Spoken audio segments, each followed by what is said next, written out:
എന്റെ ഫാമിലിയിൽ കല്യാണം family wedding centre. Chenthamkulangara Sree Thanneer Bhagavathi ക്ഷേത്രത്തിൽ മകരച്ചുവ മഹോത്സവത്തോടനുബന്ധിച്ച് പൊങ്കാലയിടൽ കലങ്കരി കർമ്മം നടന്നു. ക്ഷേത്രശാന്തിക്കാരന്റെ മുഖ്യ കാർമ്മികത്വത്തിലാണ് ചടങ്ങ് നടന്നത്.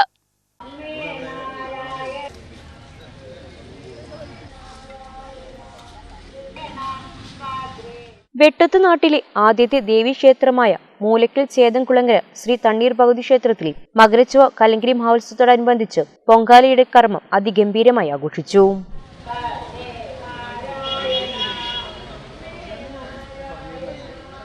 ക്ഷേത്രശാന്തിക്കാരന്റെ മുഖ്യ കാർമ്മികത്വത്തിലാണ് ചടങ്ങ് നടന്നത്. ചടങ്ങിന് രക്ഷാധികാരി കുട്ടികൃഷ്ണൻ, പ്രസിഡന്റ് സുകുമാരൻ, കമ്മിറ്റി ഭാരവാഹികളായ ഗോപാലകൃഷ്ണൻ, മണി, രാമചന്ദ്രൻ, മാതൃസമിതി അംഗങ്ങൾ നേതൃത്വം നൽകി. വെട്ടത്തുനാട്ടിലെ ആദ്യത്തെ ദേവീക്ഷേത്രമായ മൂലക്കൽ തണ്ണീർ ഭഗവതി ക്ഷേത്രമാണിത്. ഇവിടുന്നാണ് ഉത്സവത്തിന് തുടക്കം കുറിക്കുന്നത്. ഈ അമ്പലത്തിൽ നിന്നാണ്. അതുകൊണ്ട് ഈ ക്ഷേത്രത്തിൻ്റെ ഉപദേവതകളായിട്ട് 75 ക്ഷേത്രങ്ങളിൽ പോയിട്ട് ഉപവസിക്കുന്ന ഒരു ദേവിയാണിത്. അപ്പോൾ അതിൻ്റെ ആദ്യത്തെ തുടക്കം ഇവിടുന്നാണ് ഇന്നത്തെ നടത്തുന്നത്. ഈ മകരച്ചുവാഴ്ച ഉത്സവത്തോടുകൂടി ആണ് ഇവിടെ ഇവിടുത്തെ ഉത്സവം തുടങ്ങുന്നത്. അപ്പോൾ ഈ വെട്ടത്തിരാജാവിൻ്റെ കാലഘട്ടത്തിൽ ദേവീക്ഷേത്രം ഈ വെട്ടത്തിനാട്ടിൽ ഇല്ലായിരുന്നു.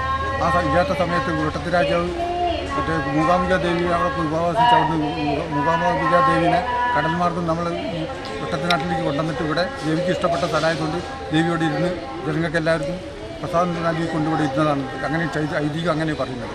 അപ്പോൾ ഇവിടുത്തെ ആദ്യത്തെ ഉത്സവം ഇനി വരുന്നത് ഭഗവതിയായിട്ടാണ്. അത് ഞങ്ങൾ എന്നാണ് ഭഗവതിയായിട്ടിൻ്റെ ഇവിടെ നിശ്ചയിക്കൽ. അതൊന്ന് പിന്നെ ഇപ്പോഴത്തെ ആദ്യത്തെ വെള്ളിയാഴ്ച പാലമുറി അതിൻ്റെ അടുത്ത വെള്ളിയാഴ്ച ഭഗവതിയായിട്ടാണ് നടത്തിക്കൊണ്ടിരിക്കുന്നത്. അതിപ്പോൾ ഇപ്രാവശ്യം അങ്ങനെ തന്നെയാണ് നടത്തിക്കൊണ്ടിരിക്കുന്നത്. ഇന്ന് മകരച്ചുവാഴ്ച കലങ്കരിയാണ്, അഖണ്ഡനാമാണ്. എല്ലാ മാസവും ഇവിടെ നടത്തി പോരുന്നതാണ്. ആദ്യത്തെ ചൊവ്വാഴ്ച അഖണ്ഡനാമായിട്ട് നടത്തും. രാവിലെ ഭക്ഷണം, ഉച്ചയ്ക്ക് ഭക്ഷണമൊക്കെ ഉണ്ടാവും. പൊങ്കാലയിടൽ കർമ്മത്തിൽ നിരവധി ഭക്തജനങ്ങൾ പങ്കെടുത്തു.